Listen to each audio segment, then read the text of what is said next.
So with that, I will call the meeting to order. Please join me for the Pledge of Allegiance. I pledge allegiance to the flag of the United States of America, to the republic for which it stands, one nation, under God, indivisible, with liberty and justice for all. All right. Mr. Merrick, can you do a roll call attendance, please? Councilmember Henry. Councilmember Mock. Present. Councilmember Sayre. Present. Councilmember McKnight. Present. Mayor Johnson. Present. Thank you. Welcome, everybody, and thank you for tuning into tonight's meeting. We value our residents and community members, and we want to make sure that anyone who wants to participate and provide input can do so. This meeting is available live via the city's website by clicking on the video link under upcoming meetings on the homepage at cityofcarver.com, or you can join remotely via Zoom conferencing services to provide input. Additional information related to joining the Zoom conferencing services can be found on the city's website or attached to the agenda for tonight's meeting. We ask that anyone wishing to address council wait to be recognized by the mayor, be respectful, wait for your turn to speak, and don't speak over one another. Callers will still need to provide their names and addresses for the record. All right. Let's see. I wanted to, before we approve the agenda, I want to make one addition to the agenda, which is item 7.11, accepting the SHIP grant for the community gardens. But with that amendment, I will make the motion to approve the agenda with that amendment. Can I get a second? I'll second. All right, so we have a motion by Mayor Johnson and a second by Councilmember Mock. Any further discussion? Mr. Mayor, can you do a roll call vote, please? Councilmember Mock. Aye, Christy Mock. Councilmember Sayre. Aye, Lori Sayre. Councilmember McKnight. Aye, Troy McKnight. Mayor Johnson. Aye, Courtney Johnson. All right, motion passes unanimously. Right, item number 4, this is the time where the community is invited to share comments for anything that is not on tonight's agenda. And Mr. Merrick, it doesn't look like anybody is on the Zoom with us right now.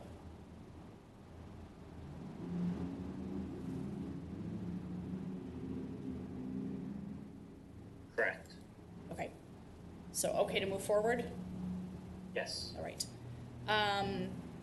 With that, let's move on to 5.1, the Certificate of Commendation for Brent Migolachek. Brent, did I say it right? He goes by any. Close enough. Shoot! You have no idea how many times we practiced it before the meeting. I'm sorry. That's okay. All right. Let's see. I am going to hand this off to Chad, if that's okay, to let us know exactly what we're commending you for tonight. Go ahead, Mr. Shell. Thank you, Mayor and Council. So on October 27th, Brent witnessed an accident at Jonathan Carver Parkway and Spring Creek Drive where somebody was stopped at the stoplight and he was rear-ended. And just good timing, Brent was able to pull in behind the accident, trying to slow down or at least make other traffic aware that something had happened, turned on his strobes in the work truck, offered aid to the injured resident, and a few weeks went by and I was thinking about it, and actually the gentleman that was injured reached out to me, and he was still a little bit foggy from the severe concussion that had occurred during the accident. And he just says, somebody told me something about city staff, so I contacted Brent and asked him if it was okay if I give him his contact information. Well, he wanted to thank Brent for helping him out and just kind of talking to him, keeping him calm. And then about a week after those two had connected, he reached out to me again and just said, you know, what a nice thing it was, what a great team we have. And so I wanted to do something. So working with Brent Merrick, we decided to do something for Brent Migolachek, and this certificate of commendation is kind of what we came up with. I just want to add to that, like, sometimes it ends up being cliche. A lot of folks talk about loving to live in a small town and those small town values, and as cities grow, sometimes that gives way to cynicism or, you know, thinking about what you need to do for that day. And just knowing that Brent and everybody in public services and the whole team that would do that, this shows really well, and it shows the type of empathy and care that we want to exemplify. And so I thought it was great that Chad brought this story up, and I think it's worth sharing. And I want to thank Brent for being in a position to act rather than just to kind of look away or just call 911 and be on his way. I think it says something about his character and the character of people that we have on our team. Thank you, Brent. Brent, thank you. I have a certificate of commendation in front of me that says, in recognition of your efforts to provide above and beyond service to the residents in the city of Carver. So I don't know if y'all can see that, but we will make sure that we get this to you. Thank you so much. You know, Brent, in your role, you folks are really the more public-facing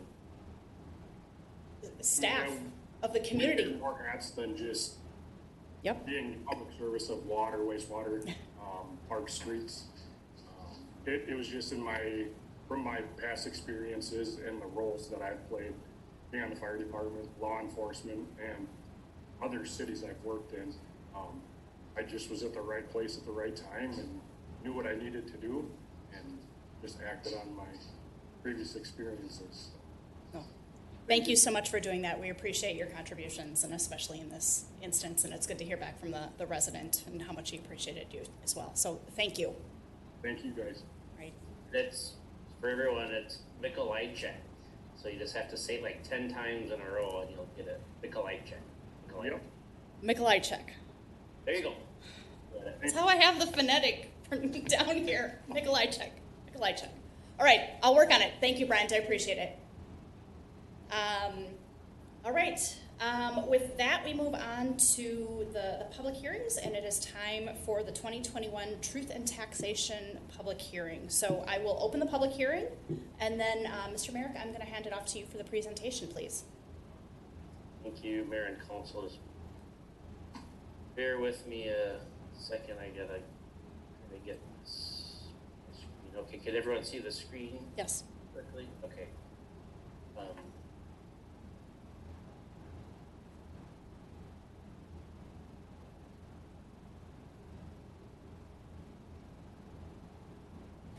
There we go.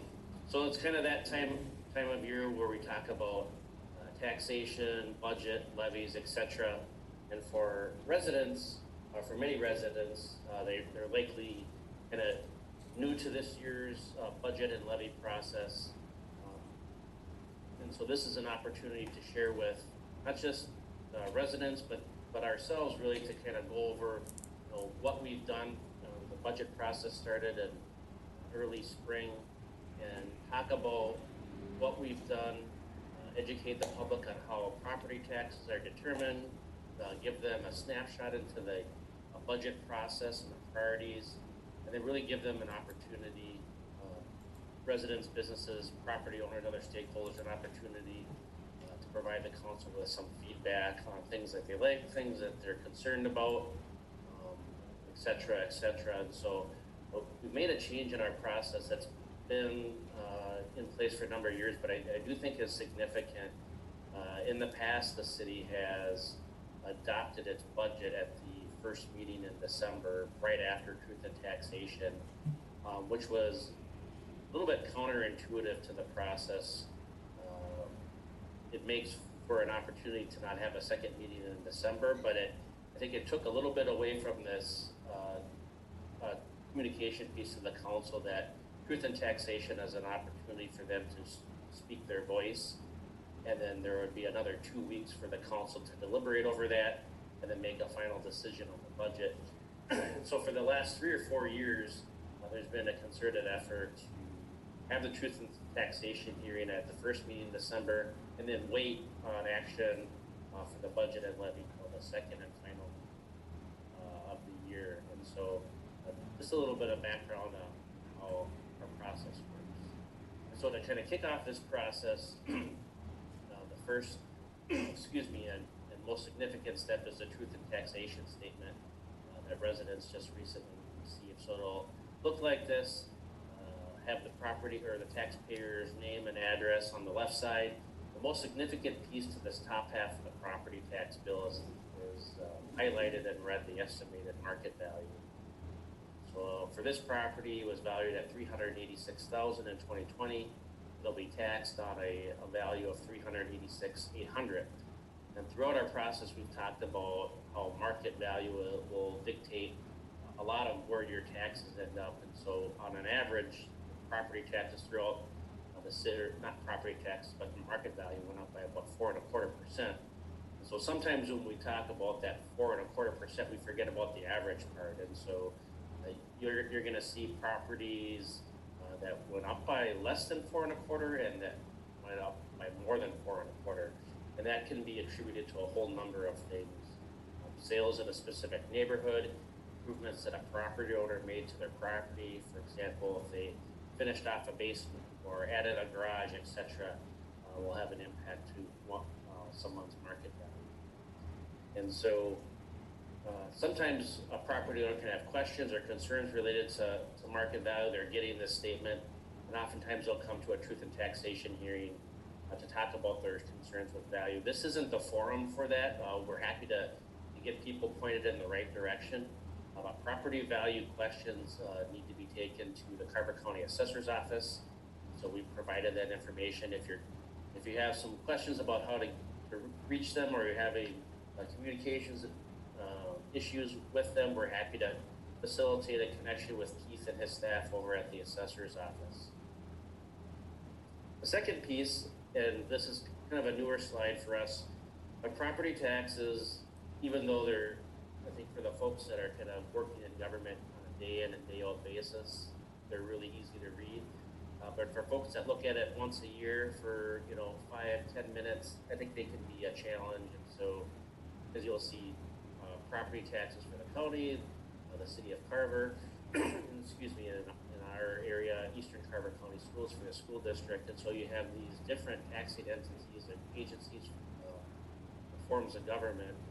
And so the way that we like to describe it is, if you think about your household utility bills, so CenterPoint for natural gas and Xcel or MVEC for electric and internet and sanitation, the truth in taxation form is like getting all of those monthly invoices on one bill. And so each of those companies, in this case, so if you had a question about your Xcel energy bill, you'd call Xcel.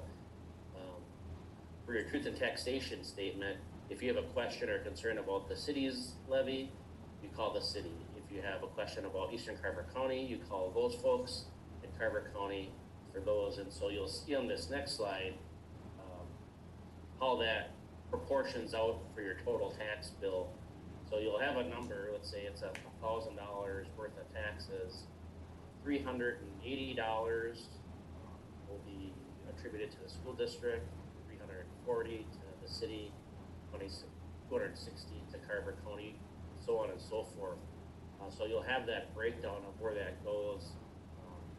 Human nature is to look at that bottom line, and we're not asking anybody to ignore the bottom line, but as it relates to what the city council and this opportunity has as it relates to opportunity, the city council only has the authority and the ability to change the city's taxes.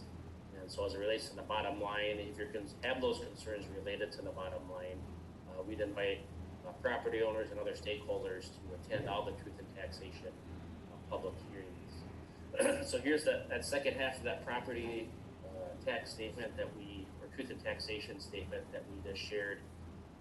As you can see, Carver County, City of Carver, Eastern Carver County, the Met Council, other special taxing districts, which is primarily in the Carver County CDA. You can see the hearing times, the dates, etc., and then the actual 2020 versus proposed 2021. So the proposed 2021 as a function of the preliminary levies that were set by each of those government agencies, specifically to Carver. At your second meeting in September, the city council set a preliminary levy.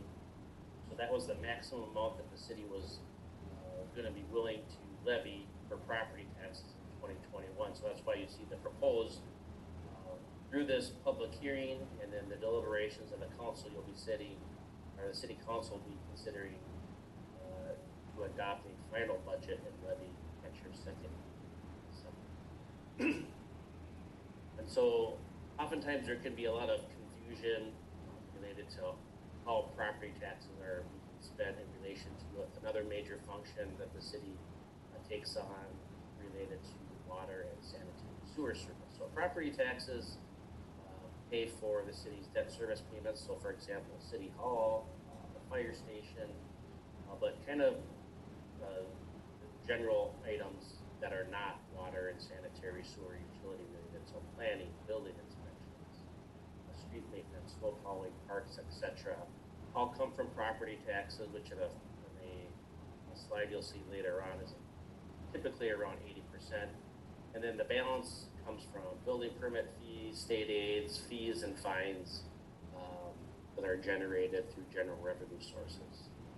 The enterprise funds, which the city has a separate budget for, is not paid through property taxes. And so one of the other items that we have on our agenda for tonight is the city's long-term financial plan, and some major components of that plan get into improvements in infrastructure related items. So example, the new water treatment plant, lift station improvements for sanitary sewer or stormwater are paid for through an individual's monthly utility bill, or for, in the sake of new development, their connection fees.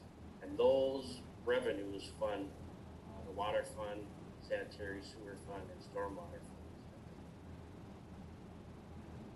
funds. So where we're at in the process tonight, we're at the Truth and Taxation hearing. Again, we started this process in the early spring, so right around April, May. We were sending out budget worksheets. We had a budget kickoff with the city council to outline expectations for the current year. And so this has been a multi-step, multi-month process. Again, landing on our public hearing tonight, and then for the council to consider adoption of a final budget and levy at their December 21st.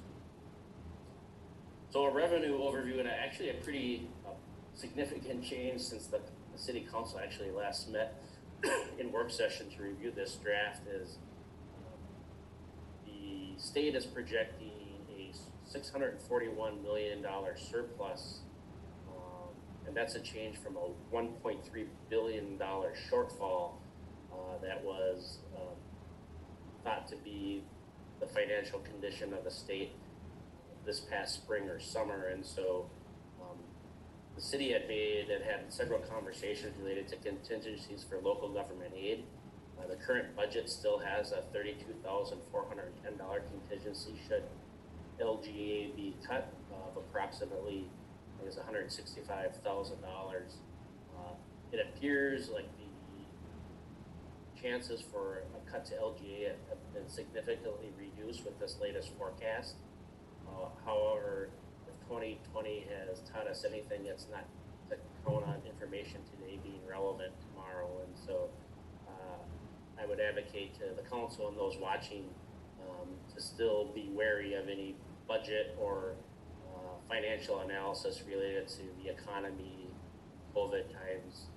You don't have to look very far to read stories of how businesses and companies are struggling under the current environment. Another piece of information related to revenues that might not be well known is the city provides contracted service for fire services to Dahlgren and San Francisco Township. One of the pieces that has kind of remained quote-unquote COVID-proof is new housing starts. I believe the city is close to setting a record for new housing starts. We had 28 in November, so we anticipate that to remain strong heading into 2021. The draft budget also shows two significant transfers from the special capital fund, $50,000 in levy relief, and then also using tower easement proceeds to pay a prorated share of a new snowplow truck in the public services. Excuse me. Here's a up-to-date snapshot of a special capital project fund. You can see money spent for street maintenance, and then money brought in for the American Tower easement that was sold behind the public services building, transfers. You'll notice the bottom line item, proposed transit grant match. So at the expiration of the city's operating grant for transit related to Carver Station and routes from Southwest Transit, the city will have to pay an approximate $200,000 match. And so although those monies haven't been formally allocated, I just wanted to kind of give a picture of a potential source of revenue to pay that, and then what the corresponding impact to the special capital project fund may be. Again, that'll be a decision that'll be in front of the council probably within the next 2 to 3 years, but at least this puts everything on the collective radar. So a breakdown in 2021 revenues, you'll notice that property taxes went down from that 80%, like I said, to about 75%. That's somewhat impacted by the special capital transfer, so that 5% of transfer. Essentially, that wouldn't be something that you'd see on an annual basis, and so I think it would be fair to add that 5% to property taxes in a typical year. So the transfer would be that 5% would be considered an outlier in those circumstances. Breakdown of the 2021 expenditures related to the general fund, again, debt service. So this is for general fund items, so City Hall, public infrastructure, City Hall, fire station, and then anytime the city does a street reconstruction project, that's what's commonly referred to as a special assessment project or a 429 process that is a government term, the city ends up paying a portion of those costs. So residents and property owners are assessed based on the special benefit that the city can show that is provided to their property.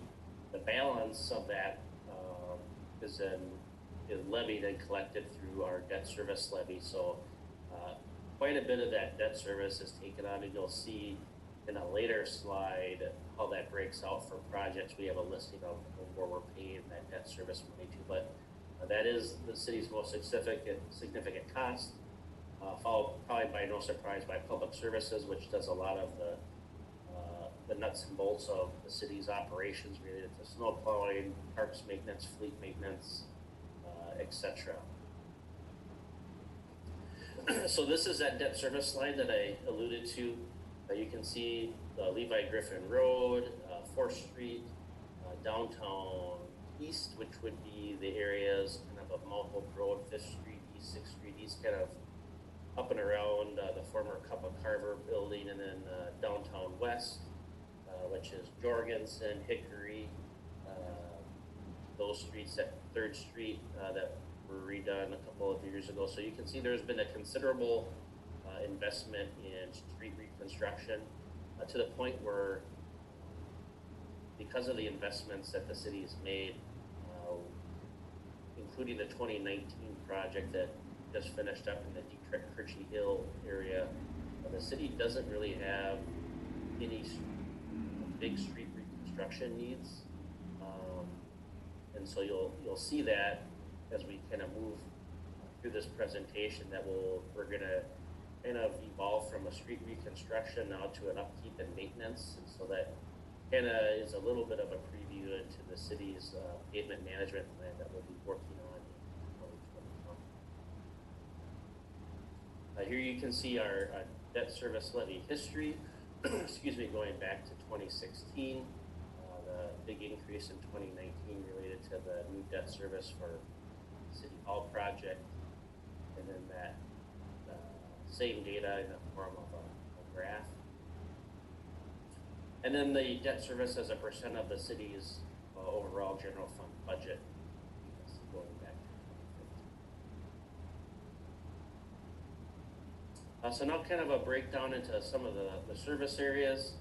The city is looking at a new part-time public services technician for 24 hours per week. So one of the exciting things about driving through the community is looking at the houses going up in some different neighborhoods and maybe areas that you wouldn't have expected to see housing maybe 5 years ago.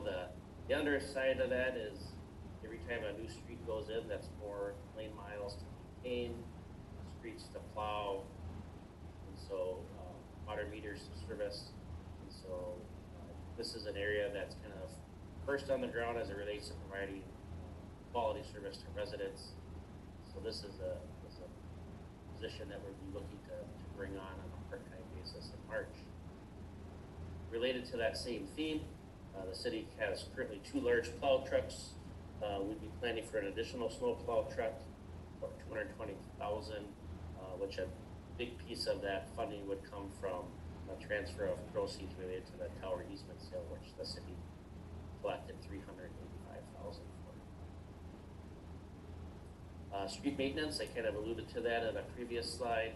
The city has really taken on some work related to pavement management, mill and overlay, or if needed a full reclamation.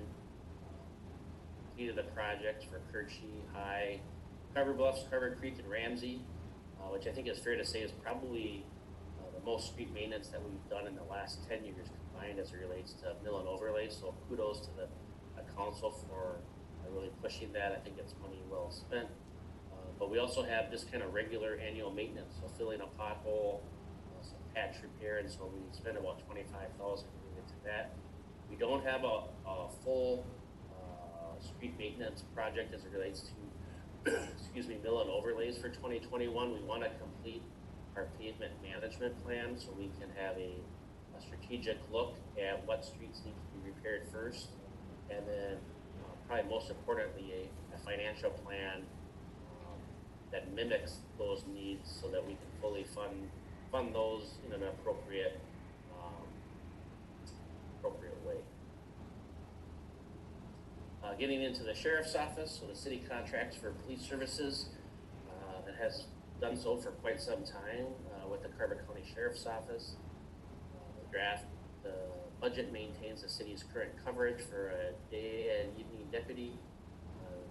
Contract has a 0% increase. We're still working on the fine details with the Sheriff's Office on the contract for services for 21. They're in the midst of negotiating a collective bargaining agreement with their deputies, so they're at some point that'll hit in 2021, and they're wanting to do a look back. So whatever increased costs that they have in 21, they'd like to include in the 22 service contract. And so with the help of the city attorney, we'll work through that with the sheriff's office and have something for the council to consider later on this month. It feels good to say this, but hopefully we're in a position in September to provide coverage for the Steamboat Days event in September, and maybe we can all reminisce about what we're going through now as a distant memory. Knock on wood. Fire department, continued progress to replace and upgrade the department's radios. Also have mimicking the full-time staff's increase, a pay increase for on-call and training pay from $12.40 to $12.83. Pay increase for department officer positions, so that would include the fire chief, both of the assistant chiefs, all the way through all the captains, for a collective impact of just over $5,500.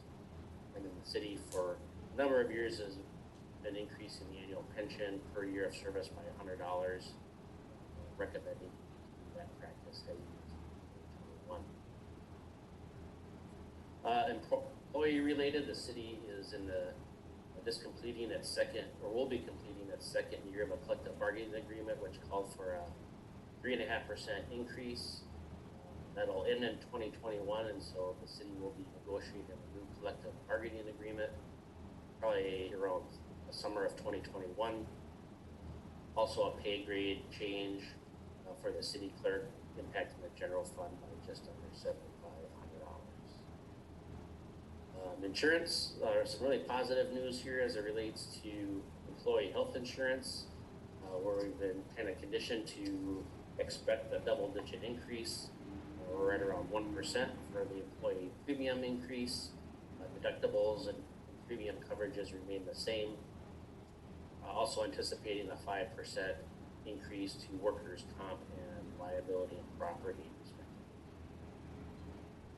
The Recreation Services Agreement, kind of the background on this, Carver residents receive resident rates at the Community Center, Town Course and Curling Center, also for recreation programs facilitated by the Chaska recreation staff. There are also a number of programs that are held in the city of Carver, both also community events.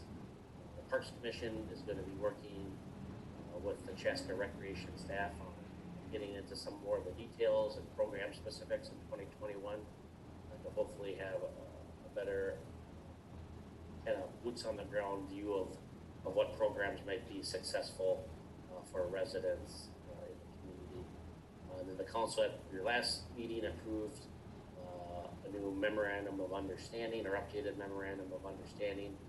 So there's an increase of just over $15,000 to the 2021 budget related to the recreation partnership.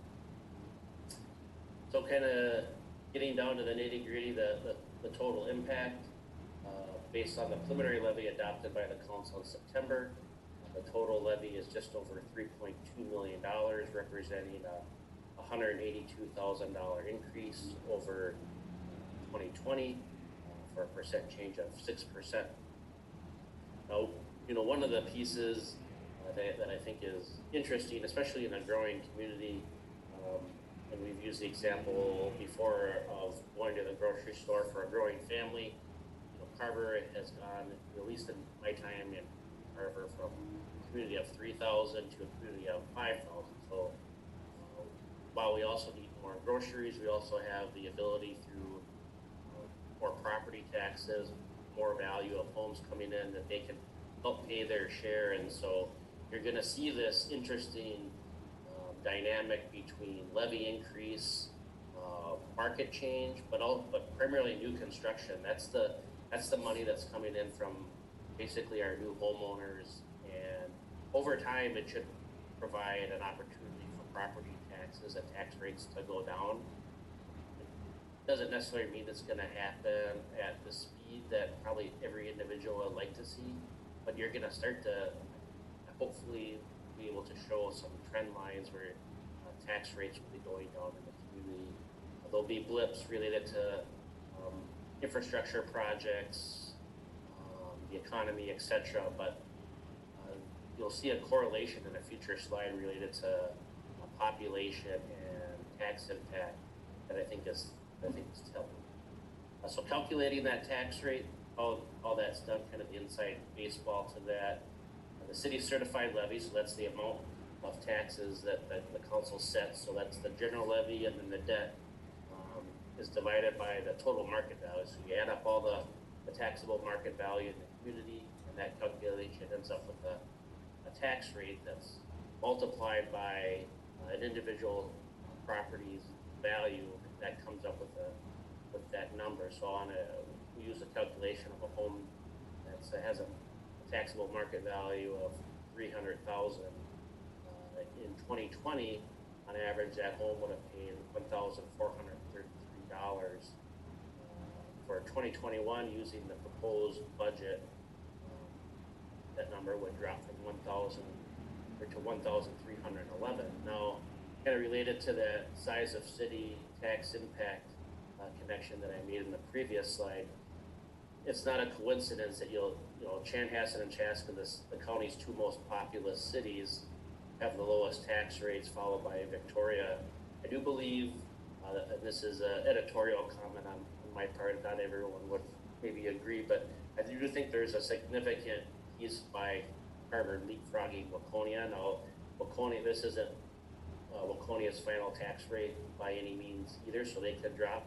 But to be in the neighborhood of passing a Waconia and be on a trend line where we're trying to get towards a tax rate that might be in the 30s is following the path of a city that's growing by population and having a tax base expand relative to that population.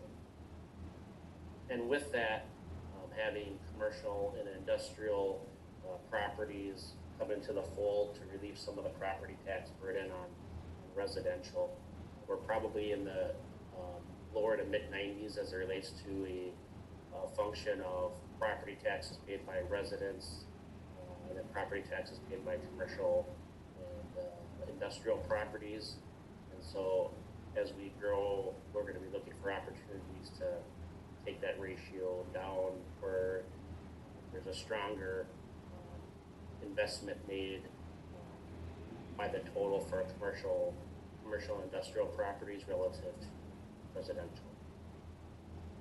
So here you can see that trend line going back to 2014, the city's tax rate, which was just slightly over 55%, now down about 10 percentage points to 45% in the span of about 7 or 8 years. And then what that means as it relates to property taxes, so just around 1,600 down to about 1,300 in 2021. And so, excuse me, looking at that property tax difference from 2020 to 2021 at a $300,000 home. Now, as you might remember from a previous slide, it's very unlikely that a home's going to have the same property value from year to year. So this is looking at that $300,000 home in a vacuum. This next slide shows that if on average a home went up by about 4.25%. So in this instance, that value would go up to $312,000 change, and so the property tax impact would be a reduction of about $60. But again, that's an average, and so that's gonna be some homes that have gone up by more and some homes that have gone up by less. And so what we've done for the last several years is kind of look at a cross section of different homes at different values. So the far right column, you can see kind of where homes kind of lined up on as far as market value change, hovering right around that maybe 2%, but then the second to the bottom, we had a home at 0%. Their value stayed exactly the same, but then the second from the top, their value went up by almost 12%, and so you can see the corresponding impact.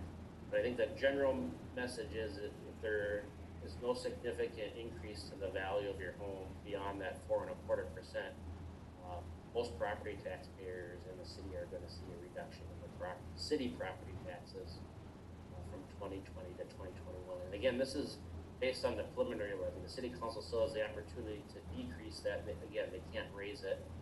So this is based on the preliminary levy set in September.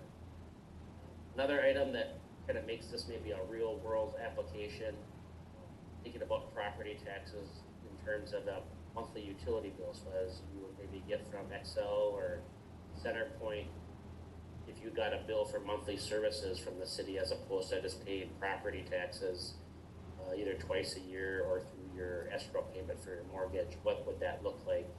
So comparatively, it equates on a $300,000 home to about $110 a month for the city services that you see here on the screen. So that concludes my presentation on truth in taxation and the city's proposed 2021 budget and tax levy impact.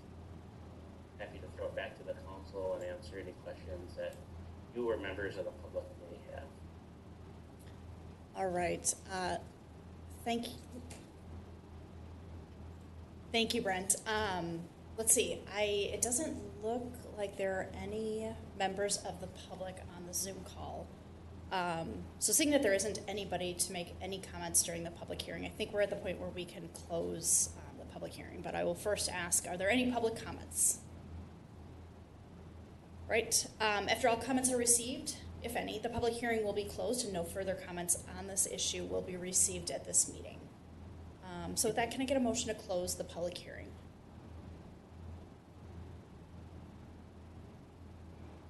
I'll make a motion to close the public hearing. Okay, we have a motion by Councilmember Sayre I'll second. and a second by Councilmember McKnight. Any further discussion? All right, Mr. Mayor, can you do a roll call vote, please? Councilmember Mock, Aye, Christy Mock. Councilmember Sayre, I, Lori Sayer. Councilmember McKnight, I, Joy McKnight. Mayor Johnson. Aye, Courtney Johnson. Right, motion passes.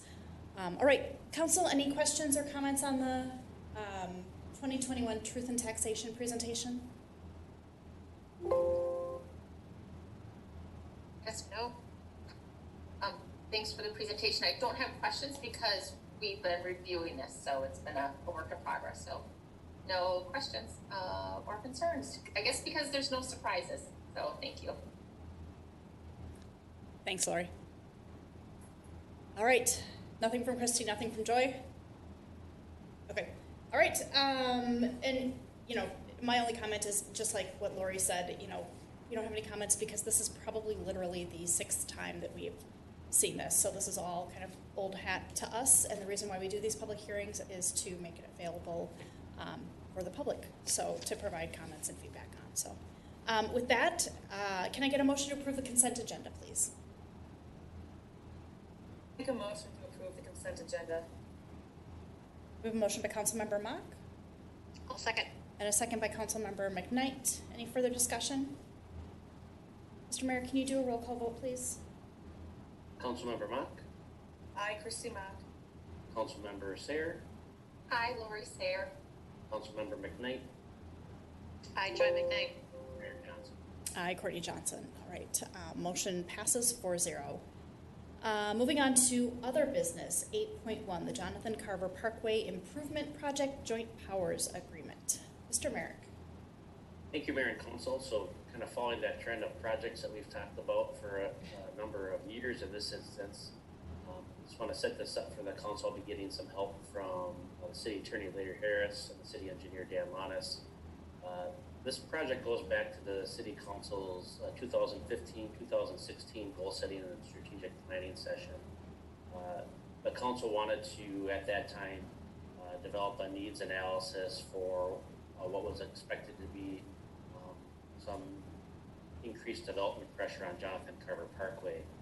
In 2017, the city and county partnered on a corridor study, which used a combination of analytics, stakeholder input, and direction from policymakers to plan for the future development of intersections, lane configurations, and other design elements. That progressed to 2019, where Carver County retained WSB using information from that corridor study to start preparing plans and specifications for the construction of improvements along the corridor. I'm going to throw it over to Dan Lanis, now the city engineer, who will go over the kind of the project scope related to construction, and then following that, you'll hear from the city attorney, Larry Harris, who will go over kind of the nuts and bolts of the agreement, a joint powers agreement that the city council will need to approve in order to move forward with this joint project with Carver. So with that, I'll turn it over to Dan. Let me make you a co-host. You should be ready to go, Dan. All right, we'll get this up here. Let's see. Here we go. Well, good evening, Mayor and Council.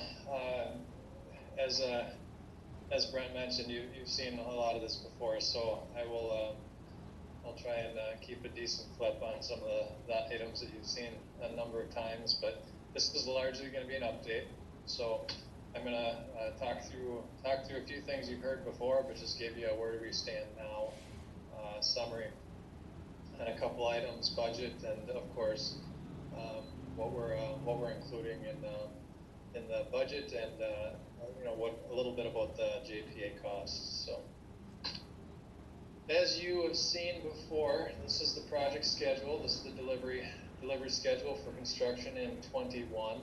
Red line is where we stand now. It's a big milestone right now. We've been looking at this for quite some time, but now it's here. The bid date is coming up on the 17th of December. The joint powers agreement is obviously what the item for tonight, which is the agreement with Carver County, and effectively that is estimated cost at this point on the bid date of December 17th.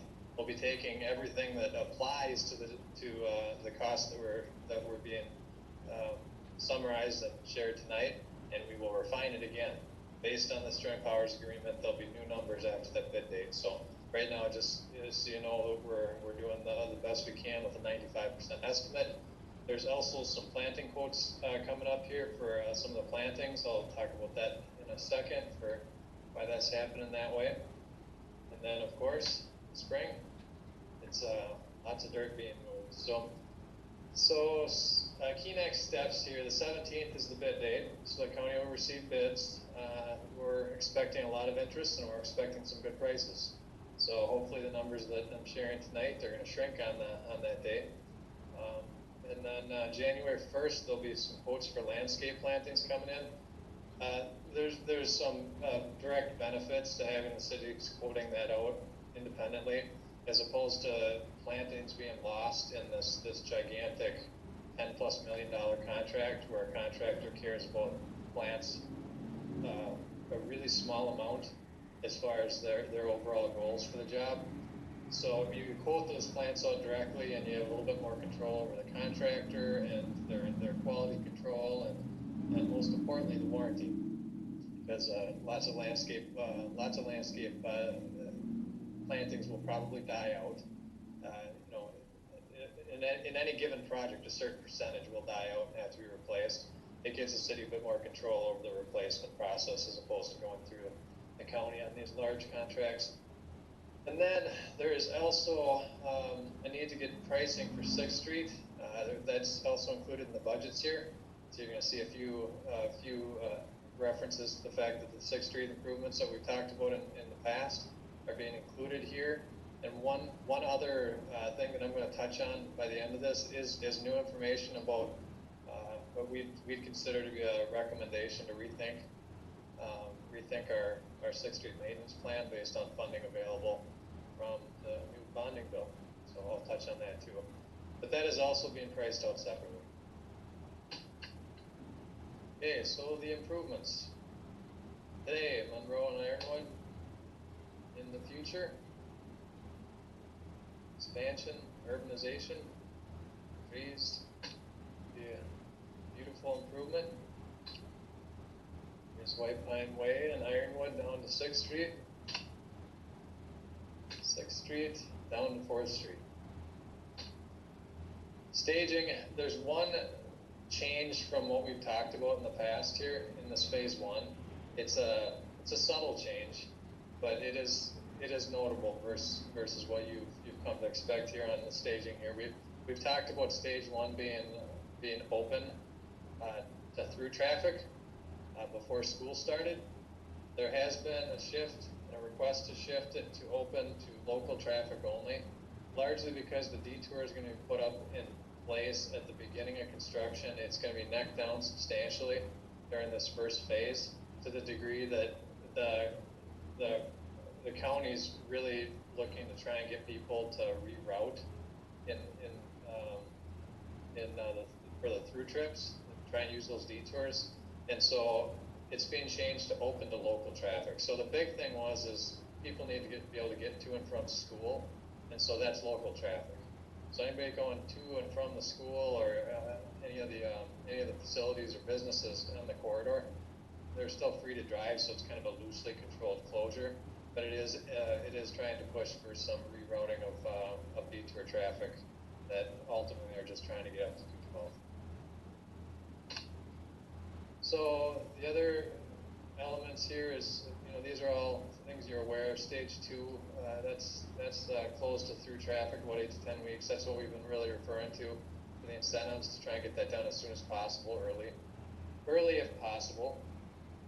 And then there's going to be a couple of weekend closures for the pet underpass, the north end of the project, and you see south of 6th Street, north of Ironwood. That's constructed half at a time. So the hard closures between Ironwood and Dahlgren. Stage 2. Stage 2A is the roundabout. At that point, there's some access modifications to Carver Square, but it's still during Stage 2 that intersection is closed to traffic. And they're building the roundabout. Then these are the local detours, as you've seen before. Those haven't changed. So we'll have to watch the downtown traffic. but that's the same as what you've seen before. So I will say we're going to expect a lot of traffic to find their own way and route through streets that they're not supposed to be driving, but they're streets and they have a right to choose their routes. And so we're just bracing everyone for the fact that people will be choosing a lot of creative routes to get to where they want to go. So we'd expect that in the downtown to a degree, despite a signed local detour route. Stage 2 regional detour, that's what we're referring to as far as trying to get traffic to reroute through the construction zone in the spring. And here's the full staging at the end in the late fall. It's going to be median construction and such. There'll be 2 lanes, but it's just 4 lanes with 2 of those lanes closed off for some of the finishing work on the inside of the outside of the road. And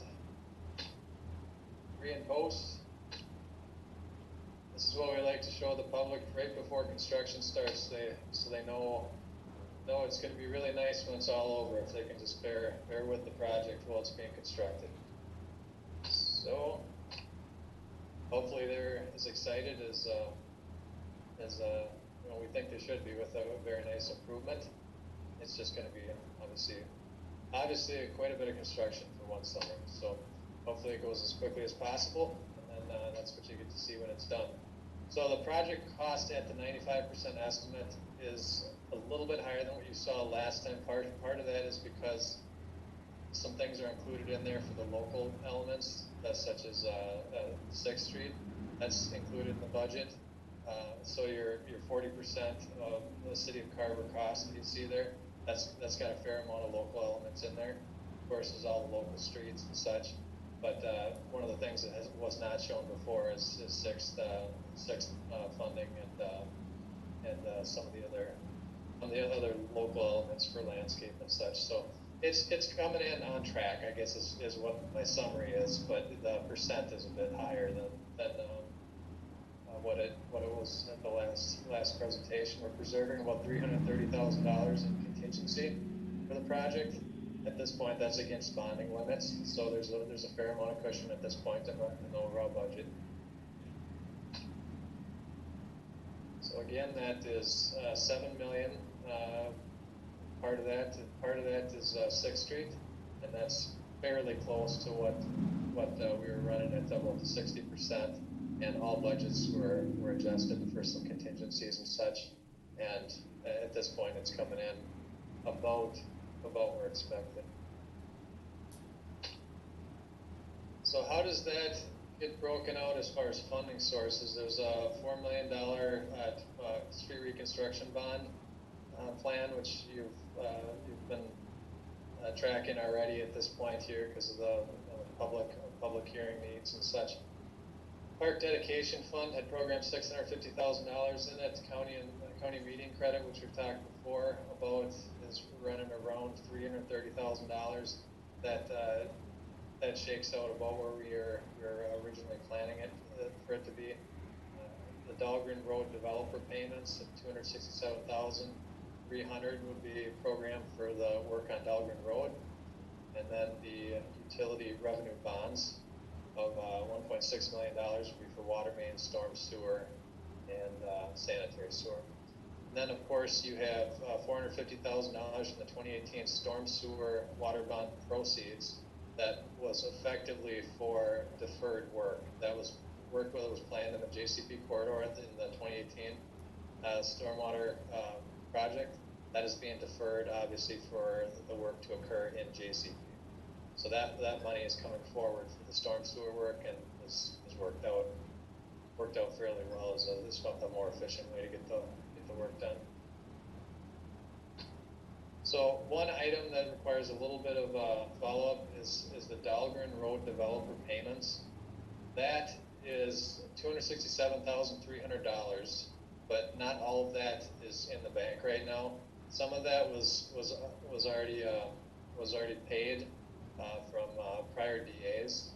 However, a decent portion of it was tied to a DA for Carver Square properties. So that that money would actually require a special assessment process, and that would be forthcoming to fulfill the DA terms to obtain this funding. So that's just a heads up. Go ahead. Hi, Dan. Can I interrupt for a question? DA, is that developer agreement? I'm sorry, yes, developers agreement for phase 2. That's notable, phase 2 of Carver Square properties. So specific to the phase 2 of Carver Square properties, there's a developers agreement that says this amount will be paid at the time of Dahlgren Road improvements. So that money would still be subject to, assessment at this point through that additional process. Thank you. Yep. So that is a little bit more detail on Dahlgren Road, so you'll have more to come on that particular topic. And then another one that is an update from what we've talked about in the past. I consider this to be a good news update. You'll have to tell me what your opinion is, because obviously we have to make some decisions as to how we'd want to proceed with this. But we had planned on a minimum maintenance fix to 6th Street. It was somewhere around the $300,000 range. I don't have the exact number right in front of me, but it's in the budgets you're seeing right now in the overall JCP pot. That was about a 5-year fix, is what we're calling it. It's some minimum maintenance requirements, patching the worst areas, doing some spot repairs, and then doing a chip seal over the whole surface to try and get 6th Street looking in reasonable shape here upon opening of JCP 11. So we were going to price that out this winter and move forward with that in 21. One thing that I think warrants taking a step back on that and rethinking it a little bit is the state bonding bill contains $75 million in local roadway funding. It's called the LRIP program, Local Roadway Improvement Program. It's one that we've been quite successful with in applications like 6th Street. So it's a good funding source. It's good fare. It's an application based source. Their program is just opened up here and with the details, which weren't known more than a couple days ago. That the details came out on that. There's an option to pursue $1.25 million in LRIP funding and review a larger funding plan for 6th Street. So what could occur is we could back off a little bit and think application, take the potential for a funding award for LRIP 1.25 plus what you were planning on putting into maintenance, and you could actually get into the ballpark of a funding plan without changing your actual budgets at this point. But you could get into the ballpark of a pavement reconstruction, reclaim the pavement, put new pavement back down, and then some of the other improvements to the corridor for possibly trails and a little bit of lighting. You could get into the corridor more of a permanent fix if that funding application was successful, and that would be applied for by March 21st, and then county sponsor would be needed, and then the earliest you could probably construct if waiting for that funding would be late 21, early 22. So at this point, because that's a pretty large pot to pass on, and because you do fit in a pretty good category for what the LRP program is looking for, we try and avoid those applications. We don't have a very, very good shot, but I actually think you would in this case. So anyway, at that point, we're going to have to have some additional discussions on whether or not we want to pursue that, and then we obviously have to make some final calls as to whether or not we want to go after a more permanent fix. So that is the 6th Street pavement update, and that's also why we're pricing that out separately, and we're holding off on pricing it. So that is the summary. I told you to go quicker, so there it is. Any questions? Let's see here. Dan, I have just a couple questions. When you say we would need the county to sponsor the LRIP grant, is that just a procedural paperwork thing, or does that mean that they have money or authority to tell us what we're doing for that project? No, it means that there's a agreement at the beginning to say you're not a state aid city, you can't receive the money, and you would simply be asking the county to be a pass-through on the funding. They effectively act as a, well, Fiduciary it's just agent? that they hand the briefcase over and they're willing to have the application come through the county. But no, it's a local roadway and they would have little to say about it. Okay. I think that's all that I had. Does anybody else have any questions? Seeing Joyce shake her head, seeing head shakes from Christy as well. Lori, anything from you? No. Okay. All right. We'll transition over to the city attorney, Larry Harris, to go over the joint powers agreement, which is essentially the kind of the foundational piece to this project to move forward. Larry? Thank you, Mayor and Council. There's a memo in the file that outlines the joint powers agreement with Carver County. The city has a history of entering into joint powers agreement with the county for various projects. You just don't typically do them on projects with this many zeros on the back.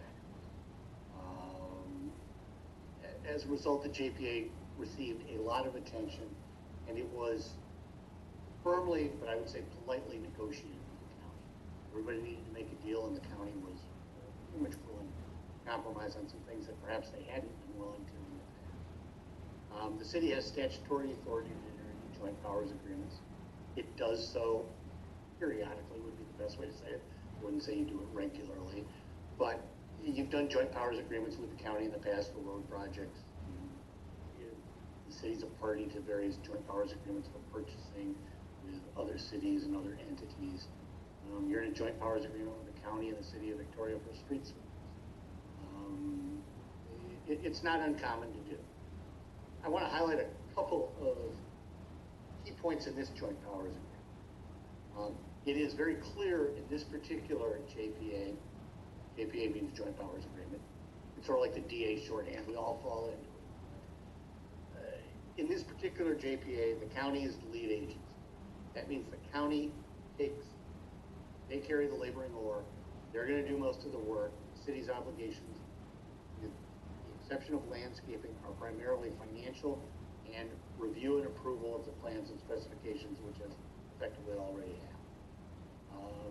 That's important because it doesn't always work that way. On some JPAs with the county, the city will be the lead agency. The Broadway Bridge project was a classic example of a joint road project with the county where the city took the lead. But that means that the city was not going to be involved in contract administration. You're not generally going to be involved in administering change orders. You're not going to be involved in kerfuffles with the contractor. I'd like to be able to tell you that politically you're not going to be involved in getting phone calls from constituents. But I said that would be a gross mistake. Because you will get those calls. You're just going to have limited ability to do anything about it because the city is not the contractor. The contract unilaterally gives the county the right to award, the JPA, unilaterally gives the county the right to award the contract to the contractor, provided the bid comes in at less than the engineer's estimate. And that probably makes sense here. The city had the right to review and approve the plans. It's done so. If a competent contractor comes in with a bid that's underneath estimate, the county should have the authority to enter into that contract. If tables were reversed, I'd want the same right for the city. Somewhat unusually in this contract, in this JPA, the city has to make a very substantial deposit, 95% of your share of the project by June 1st of next year. You should know that the county has wanted a deposit from the beginning, and significant kudos to Mr. Merrick for getting that delayed, so the city wasn't forced in a position where it would have to sell bonds now and carry a substantial portion of capitalized interest.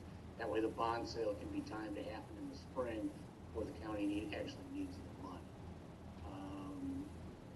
I don't think it's unreasonable for the county to require a significant deposit given the amount of the work.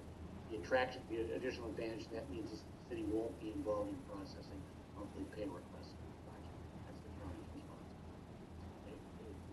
The city has an audit right and a review right under the JPA. You have to look at all the numbers. You can challenge the numbers if you want. not involved into the day-to-day minutia and management of the contract, with the exception of landscaping, which I'll probably ultimately toss back to the end. The project, or the JPA has a standard joint tort liability provision. There are probably two significant changes to the JPA over the county standard JPA that the county, that the city should know about. First, the county has agreed that if there's a dispute with the contractor, it's their fight to fight. I want to be very clear on that. The city will participate financially in that. You don't have to run the fight. Secondly, for years, counties' joint powers agreements have always had a provision that says either party can terminate the joint powers agreement at any time. I have been Don Quixote against the windmill on that provision for years, but finally convinced the county that it didn't make very much sense for them to go let $24 million construction contract and have the city in March decide, yeah, we're not going to fund our deposit, we're going to terminate the JPA because we have the right to do it. Of course, my concern is more the other way, that the county gets the city's money and then they terminate, but they finally agreed to take that provision out of the agreement. All in all, I think the JPA is fair and balanced, and I know the city wants this project. I prepared a resolution support and authorize the city to enter into the JPA, and I stand here ready to answer any questions you might have about the joint powers. Council, any questions? Go ahead, Joy. Just a quick question. What makes this agreement end? What is the milestone? Is it like a developer's agreement where when the development is done, everything is ticked off, we're done? When the project finalizes out, there's a final reconciliation of the numbers. Okay, got it. Thank you. That was my only question. Lori, Christy? No, Christy. Lori, any questions? No questions. Great. I don't have any questions either, but I do appreciate the Don Quixote reference. Larry, thank you. All right. Oh, go ahead, Brent. This, I know Dan mentioned this. Yes, I'm sorry. But the special assessment for Dahlgren Road isn't your garden variety special assessment that the council's used to. So if Larry, if you could just go over that with the council. And my apologies to Mr. Merritt. He specifically asked me to address this point this afternoon. I have a big note here saying to do it, and I still. Too much manna la mancha. Yep. Well said. Over the years, the city knew that the Dahlgren Road improvements were coming. Through a series of developers agreements for the Oak Tree subdivision, the city collected the sum of I think around $140,000 in lieu of assessments for that particular subdivision. In that case, the city was dealing with a national builder. They were willing, as long as the city did it in phases and stages, as they did each subdivision, each separate plat, they were fine with it. For the Carver Square property, the first parcel, the dental parcel, is not subject to any assessments. I think that's a function of timing of when they came into the city and some other considerations. The other three lots are subject to a developer's agreement. That particular developer's agreement says that when the improvements are constructed, the city has to go through the formal process of assessing. The dollar amount is set forth in that developer's agreement. Property owners can't dispute the dollar amount, and they have some allocation questions, and they've waived all their rights to appeal. So when the improvements are, when we get through the improvement process, we'll have to take the city through a 429 hearing and actually levy assessment on the property. I suspect that will occur.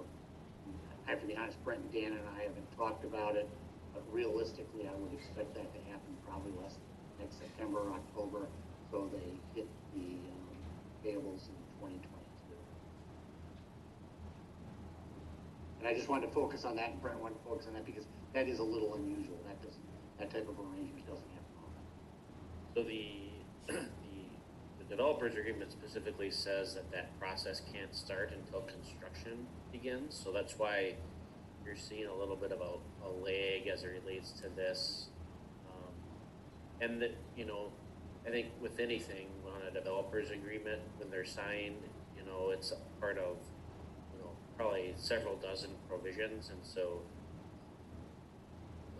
Dan will be working with Larry on kind of a reminder, kind of an introduction to the process letter to these 3 property owners in Carver Square. But it will be a different process than if you kind of think back to the 2019 project, where a lot of this stuff has been laid out, or almost all of it has been laid out and the specifics determined, which will probably seem constricting to some folks. So I just kind of wanted to throw that out there for something to anticipate, probably likely the summer of 2021, so we're not pushing up against the county's assessment deadline. But at the end of the day, Larry, this, because it was part of the developer's agreement and something that all of these 3 property owners signed however many years ago, this will come as a surprise to none of them, correct? Well, once again, think about how property works. There's a developer's agreement, and the developer sells the lots. So the owners of the lots aren't necessarily the same. The developer's agreement is recorded, filed in the records of the county, it shows up in their extract. So, I mean, the agreement's contractual and runs with the property. I agree. As to whether it's a surprise or not. Fair enough. Okay. Council, any additional questions, concerns? Are we ready to make a motion? I am. I will make a motion to adopt Resolution 153-20, entering into a joint powers agreement with Carver County for the Jonathan Carver Parkway Improvement Project. We have a motion by Councilmember McKnight I'll second. and a second by Councilmember Mock. Any further discussion? Mr. Mayor, can you do a roll call vote, please? Mayor, Councilmember Sayre, did you have something? Yeah. Oh, sorry, Lori, I didn't see you. Yeah, no, I was on mute. That was my fault. I just have a comment, and in that there's just one line item I don't support, so I don't support the project the way it's presented, and that is still the rectangular rapid flashing beacons. I'd rather have seen and I don't think it's called controlled intersection, but I'd rather have seen an underpass or overpass pedestrian crossing. And now seeing how the 50-50 split goes, I do know that the rectangular rapid flashing beacon is going to cost the city $50,000, but I would be comfortable with spending more in that area to have something that, in the long run and long term, I just feel would benefit the city better. Brent, I'm going to ask that you address the split if you're comfortable with it. But Lori, I just want to make really clear that what the motion on the table is for a resolution for the joint powers agreement with the county. This has nothing to do with design or scope of the project. Right, but with the way it's presented now, we now see the attachment that was in the packet, and I did able to find it where it said with the dollar amount, and I don't have any question on the split. I don't really think I should call it line item, but it was 2565.616, where it says that yellow flashing is $100,000, and the city will pay $50,000. I would be comfortable with putting more into that, knowing that it accomplished some of the trail connectivity, better pedestrian safety, better, whether it be stroller, wheelchair, bike, just long-term planning. So the way it's presented, that's what I don't support. Just really that one line item. And I need to speak up now before we get further down into it. And I realize I might be in the minority, but that's just where I stand. Okay, I just wanted to make sure that you're clear on that. Mm-hmm. Mayor, if I could just Yep. clarify, I mean, the council is essentially approving the project as a whole. So I can't speak to like design changes, but I want to be clear that the project details, the financial pieces, the obligations, etc. This is kind of the culmination of everything. So I wouldn't want to speak to it not being that. Got it. As it relates to the the costs. I appreciate what Councilmember Sayer is saying related to the split. I would offer, and I think pretty confident Dan Lanas would concur that we and that doesn't mean that that part of the project should move forward, but I'm really confident that the county would not participate 50% in an overpass or underpass, and that's only a piece of data. That's not representing that it should be or should not be a position of yourself or the council, but just probably a data point to consider. Is that fair to say, Dan? Make sure I'm not muted. Yes, yeah, their policy does not allow them to participate in non-linking trail systems. So an underpass or crossing there would be non-linking, which by definition would mean it's 100% local. And Dan, could you just, if you have just a ballpark really quick, I know Lori has talked in the past about having the walking overpass over the road. Just a ballpark, what were we looking at for cost for that? 1.5 to 2 million. Yeah, for that kind of a price tag that would fall in the city, that's not something I could support, considering everything else that we have going on right now and that needs to be done. So. Go ahead, Lori. And on that same tone, Dan, could you ballpark underpass, knowing that if we got it close to the fire station public works, we own the land on both sides, and a range too, but is that possible to ballpark underground pedestrian? Underpass? Yeah, underpass. Sure. An underpass with construction might be in the 750 range when you look at the connections. Everything kind of depends on how the treatments are. But yeah, I would say the range of an underpass with construction between 500 and $1 million, and it can reach over $1 million for retrofits. So. And that too, Dan, again, doesn't comply with the county's policy and would be 100% something that the city of Carver would be responsible for. It would be 100% city by policy. I mean, obviously, any kind of deal can be made in certain circumstances, but that would be a very, very unique deal, and it would not be for their policy. So.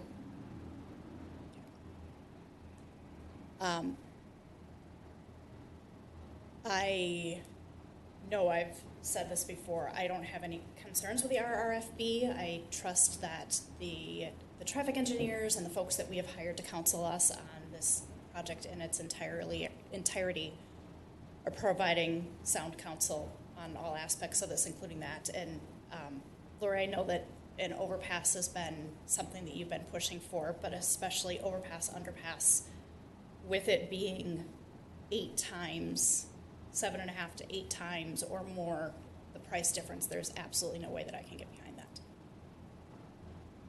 Any further discussion? All right. With that, Mr. Mayor, can you do a roll call vote, please? Councilmember Mock, Aye, Christy Mock. Councilmember Sayer, Nay, Lori Sayer. Councilmember McKnight, I, Joy McKnight. Mayor Johnson. Aye, Courtney Johnson. Motion passes 3-1.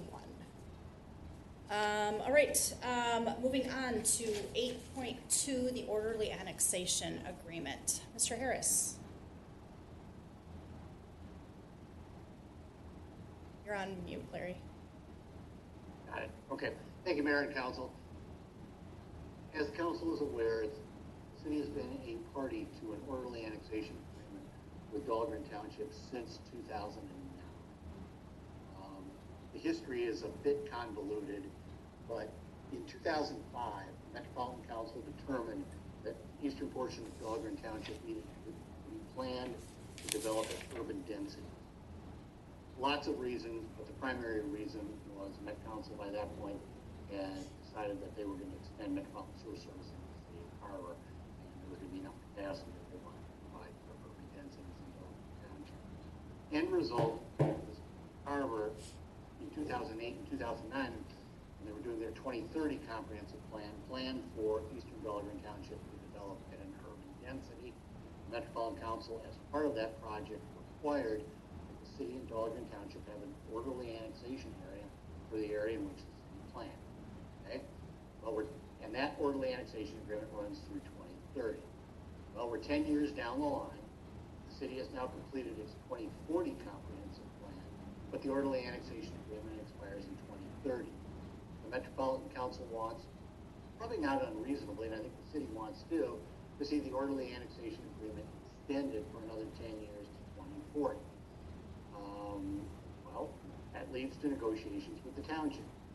And those negotiations with the township have been going on for the better part of this year. But I would say in general, the existing orderly annexation agreement has served the township and the county well. The relationship has had maybe some potholes, but I wouldn't say any real major hiccups.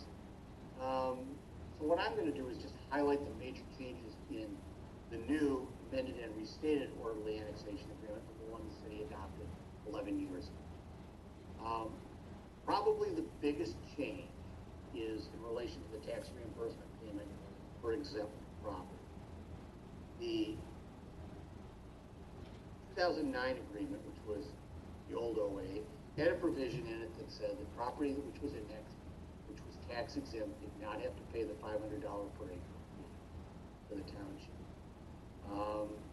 To be blunt, the city and school district 112 used that provision. So when we acquired those parcels, we acquired them first before we annexed them. So we put them in government hands, said they were exempt, and didn't pay the $500 fee. It was real money.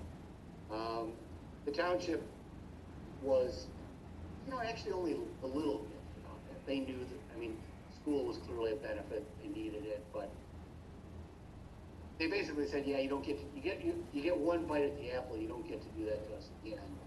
So what the revised OA says is that even exempt parcels have to pay unless the city and the township agree otherwise. Where is that likely to be an issue? I see one or two. There's a cemetery out there. Well, the city is just going to say we're not going to annex it unless we have to pay. And I suspect the township backs down on that.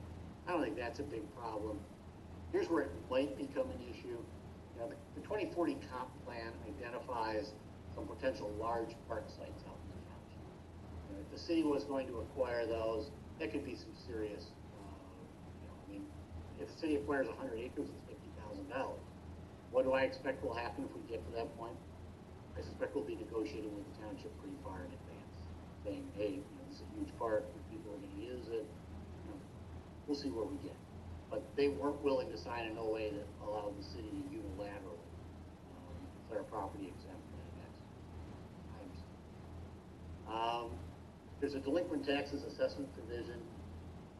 I don't think that's controversial.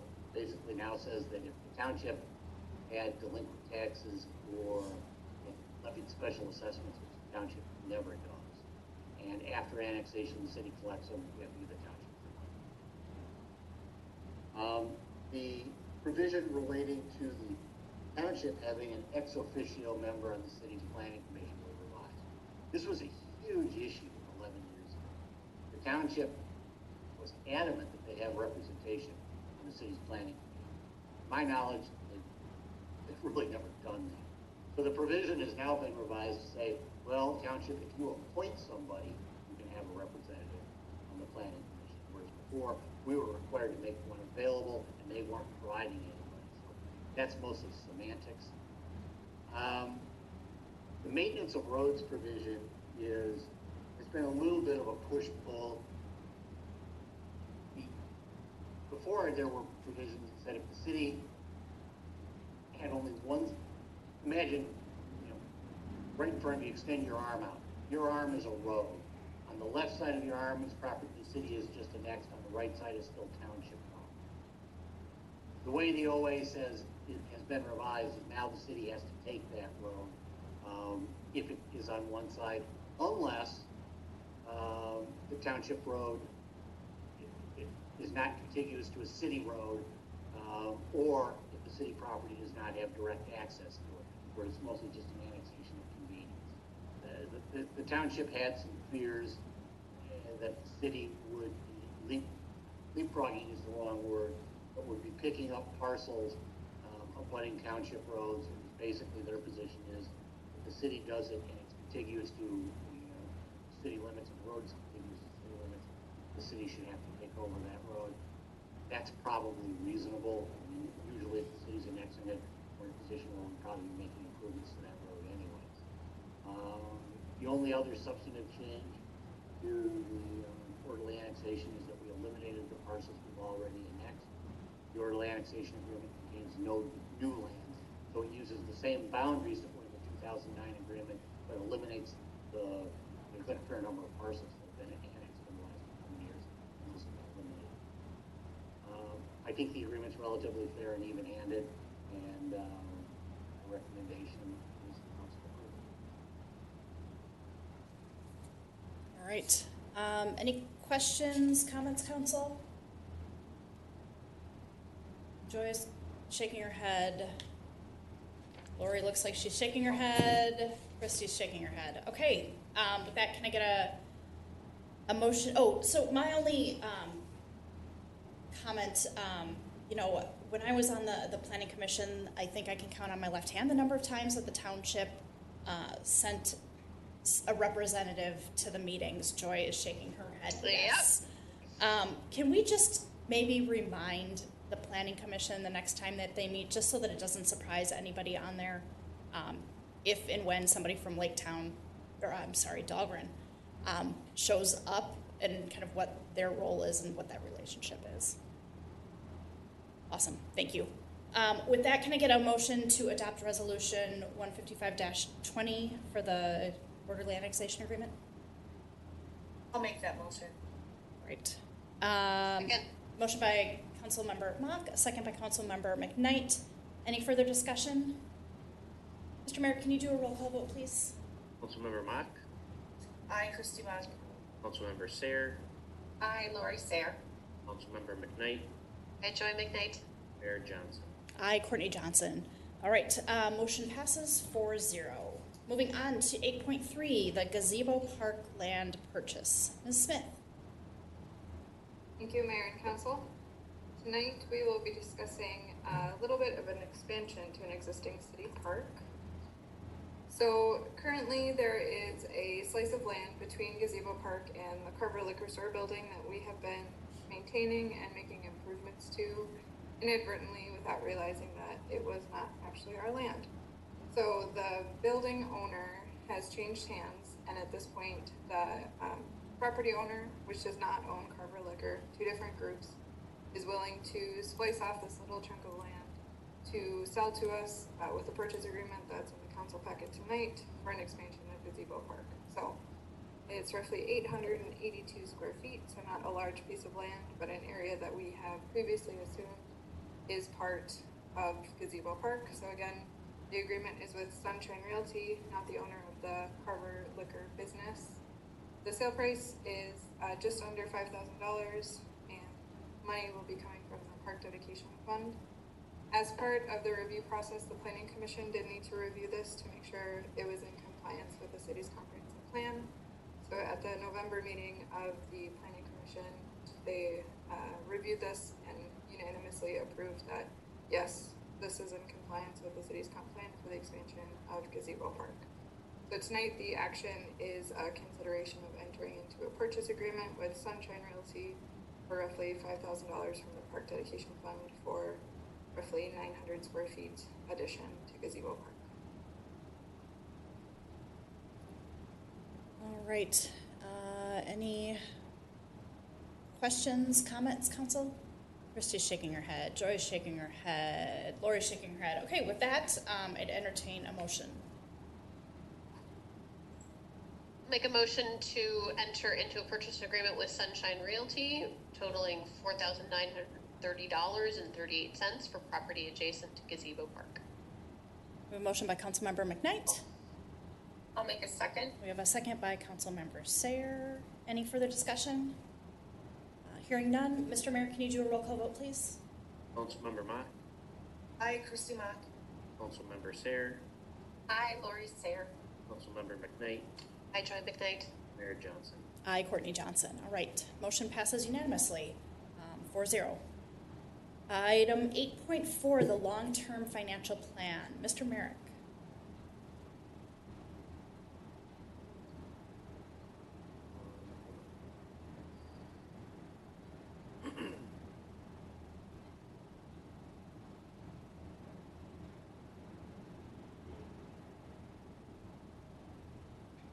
All right, can you see the PowerPoint? Yes. All right, thank you, Mayor and Council. Tonight we'll be asking the City Council to formally adopt the city's long-term financial plan running from 2021 through 2025. The city maintains the long-term financial plan to identify future capital equipment, infrastructure projects, staffing, operations, and maintenance needs throughout the city. We really focused on a complete rebuild of this process for 2020, asking our leadership team and our department head staff to work on justification for every one of the projects. There we go. And so a complete rebuild with an internal justification process. The council reviewed the long-term financial plan in two separate sittings. Tried to kind of renew and improve the process. At the first work session, kind of focusing on projects related to all of our enterprise funds. So that's the water, sanitary, sewer, and stormwater, as well as the general fund. And then once we had kind of built an understanding of those projects, having Steve McDonald come into your November 16th work session and talking about how those projects would impact rates and charges, taxes, etc. One of the key items that you'll see removed from the last version of long-term financial plan, we're taking a different perspective on maintenance projects. We're still conducting maintenance. We have a separate spreadsheet that Chad and the Public Services team maintain within that, but we're not incorporating them into our long-term financial plan, primarily because they involve what I would consider operational or kind of through our annual budget process, they can be funded. When we have larger items related to maintenance, we might have the council consider integrating those into the long-term financial plan. But I think it's fair to say that the maintenance projects sometimes can be deferred where a large capital project cannot be. And so we want to really emphasize maintenance projects being a part of the conversation in the annual budget process. We don't plan on being less aggressive with the asks and the conversations related to maintenance. We just want to plan for it and have those conversations in a different way. Another big piece that's probably an ongoing story related to the long-term financial plan, something that Council Member McKnight mentioned earlier in the evening, is the pavement management plan. And considering the city has taken some major steps related to street reconstruction, kind of the next major project, both by infrastructure and by financing, is developing a street maintenance plan and preserving that infrastructure, preserving that investment that the city and property tax payers have made into streets. And so you won't find the findings of that pavement management plan. It's anticipated to be completed by probably late spring, early summer of 2021. And then, implementing that plan as a part of our annual budget discussion and then long-term financial plan will be significant, but we didn't want to speculate without having the justification or the backup. So we don't have any placeholder numbers. We don't want to get a head start on a conversation that's so significant with kind of wild guesses on what we think may happen. So a caveat to keep in the back of your mind as we move forward. So again, major plan components, future infrastructure, staffing, equipment, managing debt service, looking at fund balance needs through our enterprise funds, and then probably the biggest piece that council and probably specifically residents and ratepayers are interested in is what's the impact to the taxes, what's the impact to rates and charges for my monthly utility bill. So kind of getting into the projects, we have a list in the packet of all the project components, but these are the top 10 plan components by cost. I think it really highlights the work that the council and the city has been doing in the last several years. You can see 3 out of the 4 biggest projects by cost are projects that are planned for 2021. So the water treatment plant, Jonathan Carver improvement project, and the well 5 and well 6. And if you go back a couple of years, City Hall would finish right behind the Jonathan Carver improvement project. So significant infrastructure projects planned in case of the City Hall constructed, in case of the water treatment plant and Jonathan Carver Parkway improvement project about to be constructed. And so I think the silver lining on top of, or with all of this, as the city grows, the biggest impact to taxpayers and ratepayers will be now. And as the city's population grows, as the number of ratepayers increase related to home construction, that number will go down related to impact to each property owner, each ratepayer. Kind of back to that grocery example, we have that one bill, but we're going to have more people to help pay for it as we go. I think it's a silver lining. I know that's a little bit of an editorial comment, but I do think it's a significant piece for a growing community. There are going to be growing pains. We're going to have to pay for some of this infrastructure up front, but there are more people coming in to help with that load. Staffing plan, full-time, nothing planned for 2021. The anticipated pay and benefits do include, these aren't salary numbers, they're anticipated with health insurance, dental, etc. Related to that position. So looking at 2022 to evolve the 2021 part-time position into a full-time position.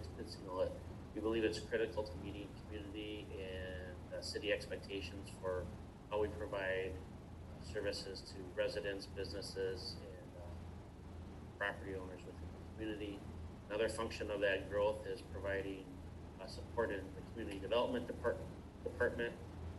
So as long as we keep growing at the pace that we are, providing additional support for permit processing, planning, etc. But that also has kind of an underlying benefit that a lot of staff in the city clerk's office and administration is supporting that role. And so by adding that position, it'll also free up staffing and administration to really help out with likely an increased role in providing customer service related to resident and business requests. We're hoping that it never happens, but we are anticipating the retirement of Kathy Elke. If there's anybody that's kind of maybe an untold superstar in our organization, it would be Kathy. She handles with relative ease the city's finances, and she's kind of a behind-the-scenes person, but she makes it look easy. She's going to be retiring, and so we'll have a big hole to fill. We're looking to replace that role or add to that role by adding a finance director, in addition to filling her current position. The city spends a lot of money and dedicates a lot of resources to financial support, primarily through ABDO, some through Baker Tilly.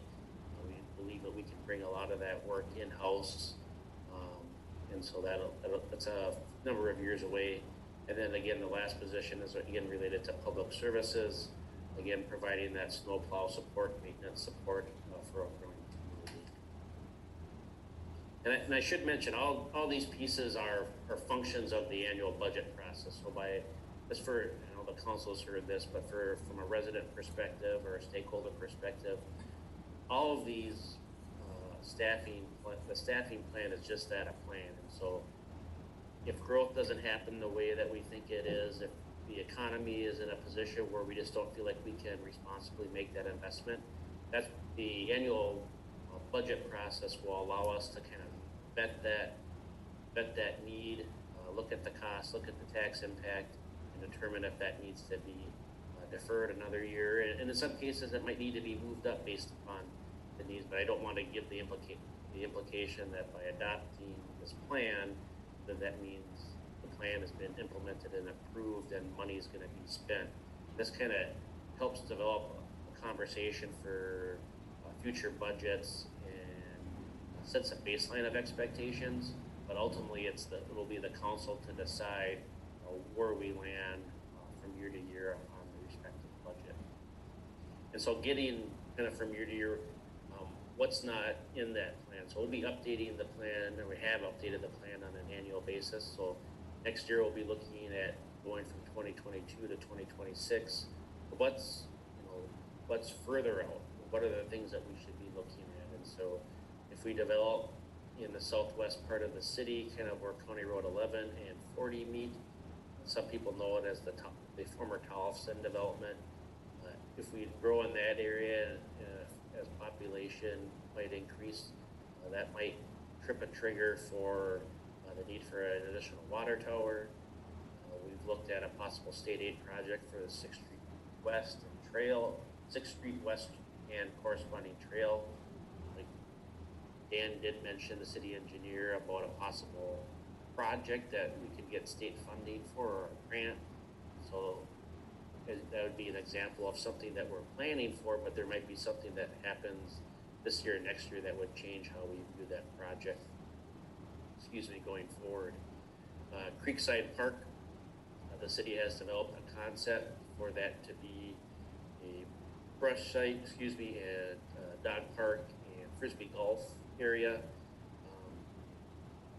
We want to look at those costs moving forward, verify that that is a use that the city council wants to use, if they want to consider other uses for that. The Parks Master Plan has what I'd call kind of a community park on steroids, a very large kind of community area park in the southwest part of the city, kind of in the area where a new water tower could potentially be. The Park Master Plan also showed a downtown splash pad, kind of a historic feel, with a historic feel to it. It's mentioned in the Park Master Plan. We don't have a priority for that. And so one of the things that you'll see going into 2021, you can see a couple of these, for example, Creekside Park in the southwest growth area, downtown splash pad. We have developed what we'd like to do, but we need to take the next step in determining priority, and then how that priority matches up with cash flow. And so we'll be led on an exercise by Aaron through the Parks Commission and the council on looking at priorities within that plan to determine what next steps are, looking at 2026 and beyond, because a lot of these areas involve significant investment. And so it's not typically something that you can say in 1 year you want to do it and then construct in the next year. And so if we develop some priorities, we can start planning in earnest. For one, because if all of them are a priority, then we have really, in the end of it, no priorities. And so that'll be a really significant conversation for the council and Parks Commission to have. And then just wanted to highlight again, full-time fire chief.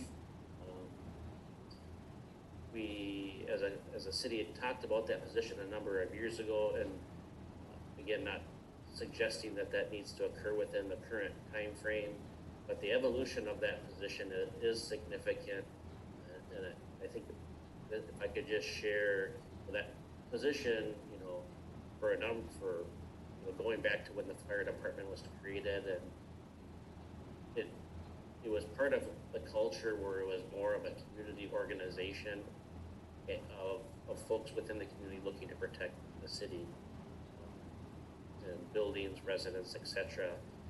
I can tell you that as the city manager, I expect just as much from Chief Trimble as I do all the department heads, that he meets those expectations above and beyond every day. But he is also working part-time, and we're fortunate to have somebody like Callie serving the community and all the members of the department. but for the long term, we were not always going to be in a position where we can rely on having someone do that part-time. So I think having a conversation about making that a full-time position and ensuring that we have someone who can meet those needs. It's the largest department by people in the city, and so I think the only reason, frankly, fire chiefs are part-time is because of how they started. And as time goes on, as the community gets larger, there's going to be an increased pressure kind of from the periphery. We'll feel it in different ways for that position to become a full-time position.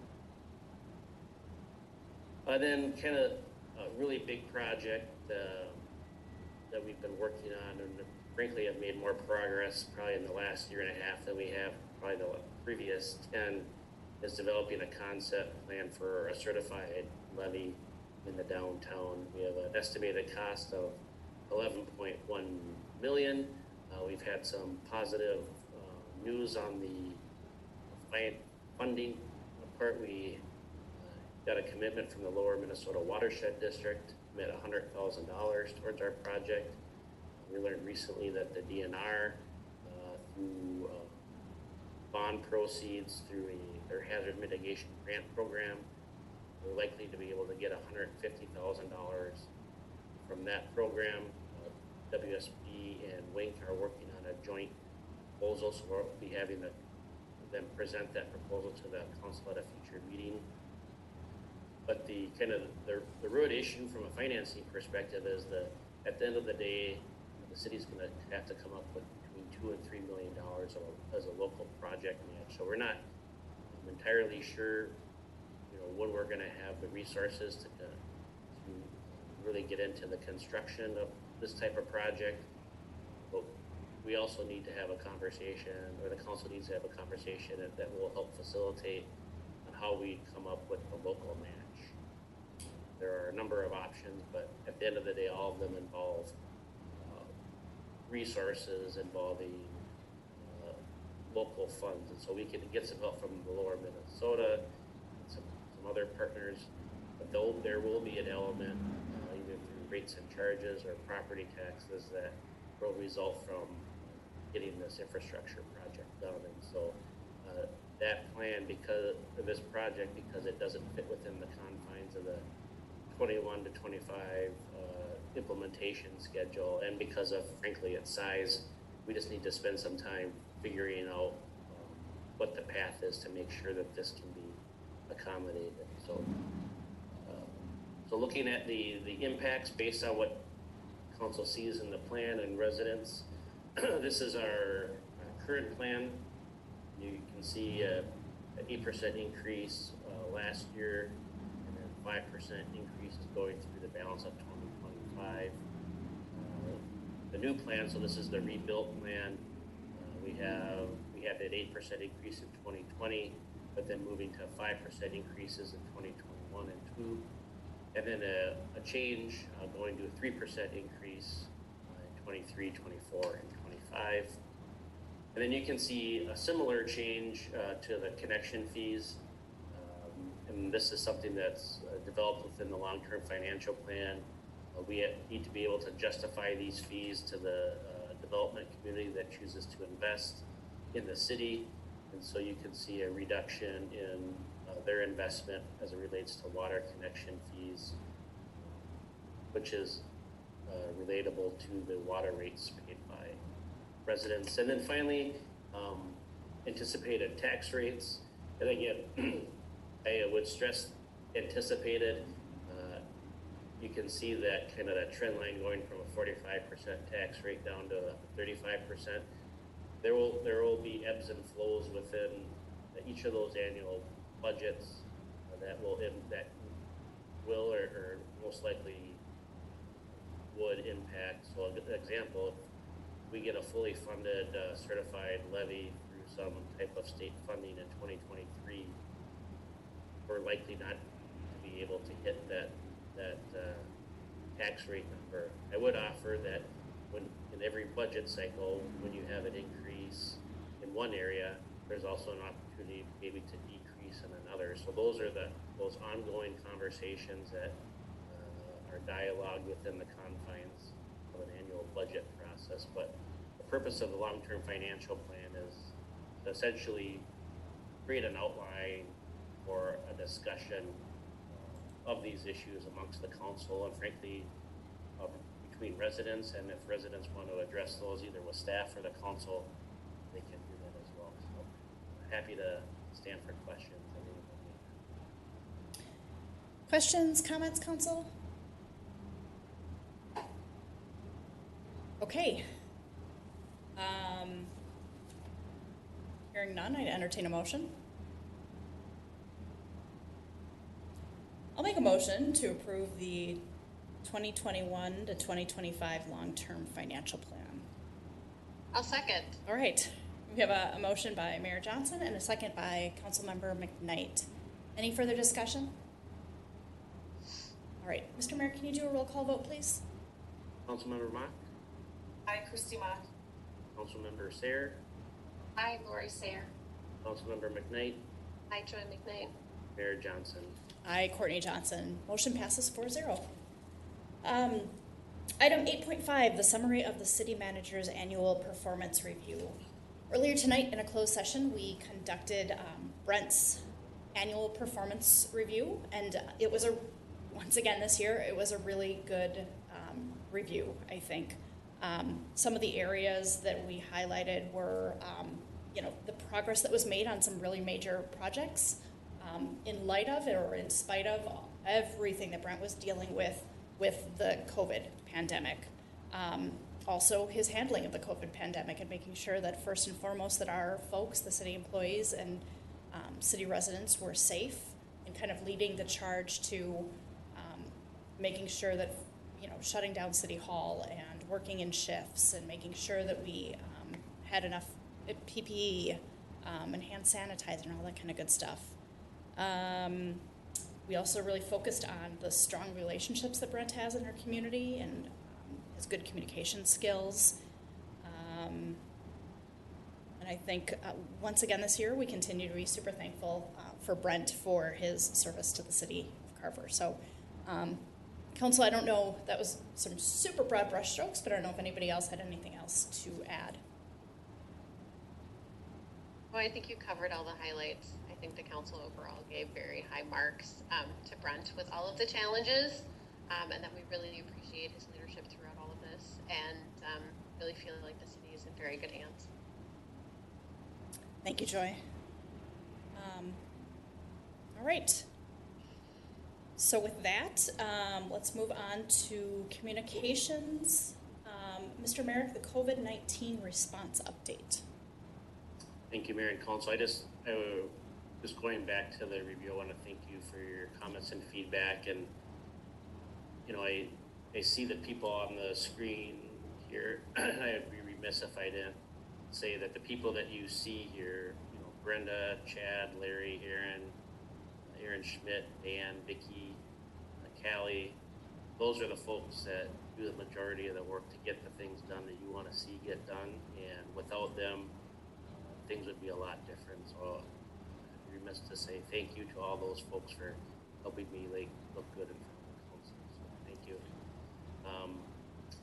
On the COVID-19 response update, I wish I had different news to share or tell you that things have changed a lot in the community where our strategy would be significantly different, but in the meetings that I've attended and the updates I've had from the county, I don't see anything that would lead me to tell the council to recommend any different type of strategy. From the comments and the feedback that I've gotten from Vicky and her team, I don't think that we've had any negative interactions with residents or contractors. I think we're able to provide the services at the same quality that we would under quote-unquote normal circumstances. So I guess I would recommend proceeding with our current course of action, but I'm happy to listen to any feedback the council may have.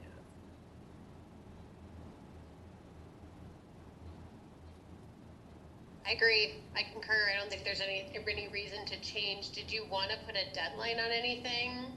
I don't know if that makes sense to review, or is it just something we could check in on every of our meetings? Yes, Thank you, Councilmember McNabb. My plan would be to have this as an ongoing agenda item until Okay. we don't need to have it. Hopefully we can celebrate that at least milestone. We won't, they're on the county COVID call this morning.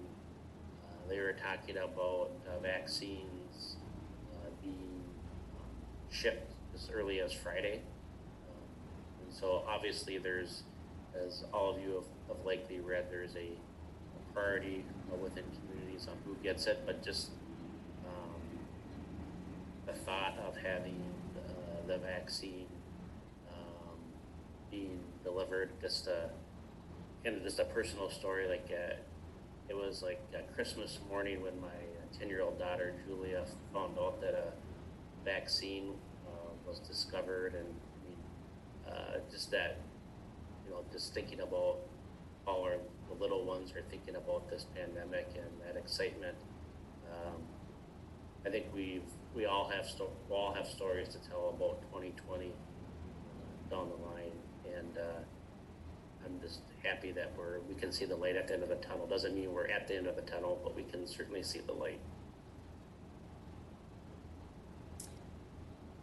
Thanks, Brent. I don't have any issues continuing down the path that we're on. I'll argue that it seems like less of a change this time around since we've done it before, and this is almost,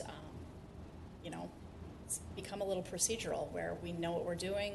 City Hall shuts down, but we have signage, and we're not hearing from folks that it's an issue, and our folks are still able to get their jobs done just as successfully as they were before. So, Laura, are you trying to chime in? Maybe not. I was just saying, I'm sorry. No, go ahead, Christy. Okay. I was just saying, yeah, I really like the idea that we just review it and talk about it at every single meeting we have, because as things change, the governor's orders are, he has a deadline set up, but we won't speculate what he's going to do after that, but we all have our own guesses. So I think it's really good to just look at it every single time we have a meeting, since things keep changing. So I appreciate that. Agreed. Yep. Sounds good. Lori, did you have anything? No. Okay. Let's see. Council member updates. Christy, you want to go first? I have basically nothing. Okay. So I just want to say, Courtney, thank you for filling in at HBC when I was ill for a few weeks. And I apologize I wasn't able to make it to the last meeting. That is all I have. All right. Thank you. Joy? Let's see, I attended a fire board meeting. We talked about a lot of the budget things as Brent was going through the truth and taxation. We did get a little virtual tour of the new fire trucks, so thank you, Callie, for allowing us to see that. And then there was a Carver Business Alliance meeting, and the key takeaway was we talked a lot about cross-marketing between different businesses to help promote each other, especially during this holiday season. So I don't know, Erin, if you have any updates. I know the city kind of agreed to pull people together for that. Has there been any momentum? Yep, it's scheduled for Friday morning at 8 a.m. Awesome. So look forward to that. That's all I have. All right. Thank you, Joy. Lori? Yeah. Last Friday, I was able to attend, as well as Mr. Brett Merrick, virtual meeting with the Southwest Corridor Transportation Coalition. Really interesting. Worth going to their website for the southwesttransportation.org. The Carver County engineer gave a presentation, a lot of it I had seen, but it was interesting also because of the questions. There were other elected officials, city and county, from other cities along 212, even as far as Granite Falls. And then they also touched on just the efforts that they put towards and that they're seeing to fruition on the Arboretum area. So they gave a presentation on some of the Highway 541 work around the Arboretum. So, and just a lot of celebration on that they got the funding for the Carver to Cologne. All right. Thank you. Let's see. For me, since we last met, this is one of those weird weeks where we haven't met for 3 weeks, or weird instances where we haven't met for 3 weeks. But the Chamber Mayor's Luncheon was the Wednesday, like 8 days before Thanksgiving.